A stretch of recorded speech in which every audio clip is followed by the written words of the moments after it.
রাজীব কুমারের নিয়োগকে কেন্দ্র করে সমস্ত মানুষ, বিরোধী দল এবং বিশেষ করে বিজেপি আমরা একটা তীব্র প্রতিবাদ করেছি। কারণ রাজীব কুমারকে সামনে রেখে পশ্চিমবঙ্গে অবাধ শান্তিপূর্ণ নির্বাচন সম্ভব নয়। অবাধ শান্তিপূর্ণ ভয়মুক্ত রক্তপাতহীন যদি নির্বাচন করতে হয়, তাহলে কোনো নিরপেক্ষ, আপাত নিরপেক্ষ কোনো প্রশাসককে সেখানে নিয়ে আসতে হবে। নির্বাচন কমিশনের কাজ করেছে এবং সারা দেশেই গুজরাট থেকে শুরু করে বিজেপি শাসিত উত্তরপ্রদেশও সেখানেও সচিবদের বদল করা হয়েছে।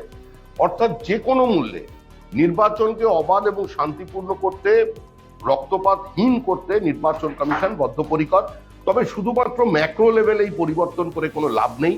বিভিন্ন থানায় থানায় নিজস্ব অফিসার বসিয়ে দিয়ে এখন থেকে যেভাবে এলাকা ডমিনেট করবার চেষ্টা করছে শাসক দল, যেভাবে উত্তরবঙ্গের সমস্ত ডিএমরা ছোট ছোট ইনফরমাল মিটিং করছেন শাসক দলকে সুবিধা পাইয়ে দেবার জন্য, সেগুলোকেও নির্বাচন কমিশনের নজরদারিতে আমরা নিয়ে আসবার চেষ্টা করছি এবং তাদের শুধু ম্যাক্রো নয়, মাইক্রো লেভেলেও তাদের নজরদারি বাড়াতে হবে এবং সেখানেও পরিবর্তন আনতে হবে। বিজেপি নির্বাচন কমিশনটাকে দখল করার চেষ্টা করেছে বিভিন্নভাবে, এজেন্সি বা অন্যান্য যেগুলোকে দখল করছে, যেগুলো স্বাধীন প্রতিষ্ঠান এরকম অনেকগুলি আছে, সেগুলোকে বিজেপি বিভিন্ন কমিশনগুলো আছে, মানবাধিকার কমিশন, এই কমিশন ওই কমিশন, এগুলোকে দলদাসে পরিণত করে ফেলেছে।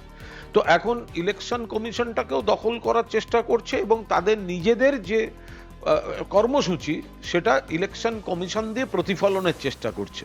ফলে আমরা সেটাই দেখতে পাচ্ছি। এটা এক। দুই, বিজেপি একটা কেন, বিজেপি 100 কেন? বিজেপি যদি 1000 বদলও করে, বিজেপি যেন মনে রাখে মমতা বন্দ্যোপাধ্যায়ের সঙ্গে বাংলার মানুষ আছে আর বাংলার মানুষের সঙ্গে মমতা বন্দ্যোপাধ্যায় আছেন। ফলে প্রশাসনের কোন পদে রাজ্য বিজেপির সুপারিশ মেনে কাকে কখন বসানো হবে, এগুলোর সঙ্গে ফলাফলের কোনো সম্পর্ক থাকবে না। ভোট হবে, বিজেপি হারবে। ফলাফল দেখবেন 30 থেকে 35। আজকের দিনে দাঁড়িয়ে তৃণমূল কংগ্রেস বাংলার 42-এর মধ্যে, আমরা চেষ্টা করছি সেটা 37-38 ক্রস করাতে।